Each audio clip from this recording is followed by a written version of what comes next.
faut bien rappeler toujours aux gens que celui qui a écrit Qassaman, c'est un amazigh, ce n'est pas un arabe. Moufdi Zakaria. Moufdi Zakaria Zabi. Il faut bien le dire, et qu'à chaque fois, moi, je rappelle qu'il faut qu'on parle de Ghardaïa, de cette partie de l'Algérie. Elle est très importante. Parce que ce sont des gens qui ont subi beaucoup de Hugra, beaucoup d'humiliation, beaucoup de répression, et qui ont donné à l'Algérie l'hymne national, que ce régime militaire n'a jamais essayé de restituer ce régime, ce hymne national, comme vous l'avons signalé il y a 2 ans avec toi, Jamal Din, que jusqu'à aujourd'hui, l'Algérie signe chaque année un chèque à la France en contrepartie d'utilisation des droits de diffusion. C'est-à-dire Qassaman, de tous les Algériens, n'appartient pas aux Algériens, appartient encore aux Français, et les Algériens payent pour diffuser Qassaman chez eux et ailleurs. Et ce régime militaire honteux, il n'a jamais essayé de restituer ce symbole de l'Algérie. Les novembristes badicistes.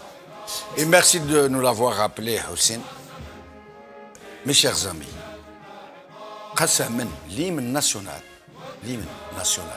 D'abord, il faut savoir que l'emblème national, l'akhdar ou l'ahmar, ou l'abyad ben nejma ou l'hilal l'ahmar, qui a été imaginé, pensé par Salih El-Hajj et cousu par sa femme, Émilie Biscan, et dont on dit qu'il est sorti la première fois à Alger en 1936, ou peut-être avant, je ne sais pas.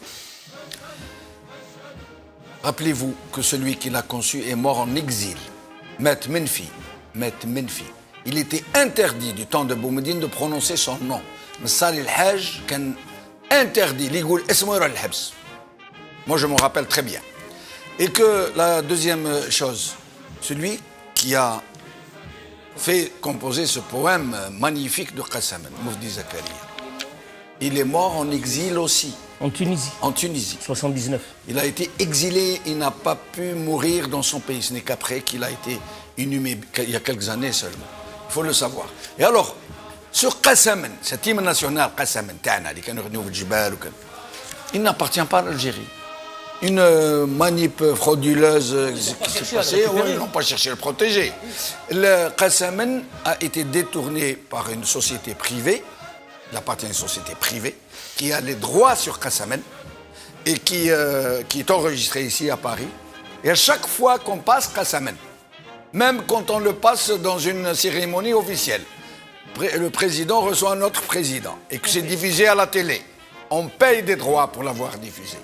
C'est une œuvre protégée et on paye des droits d'auteur qui ont été rachetés par cette... Et jusqu'à aujourd'hui, Avec tous les milliards qu'ils ont. Avec tous les milliards qu'ils ont dépensés, ils n'ont pas récupéré Qassaman. Comme ils n'ont pas récupéré les crânes de nos frères qui sont au Trocadéro, alors qu'ils avaient promis de le faire. Et etc. etc. باش ما يكذبوش عليكم يقول لكم احنا الباديسيين النوفمباريين.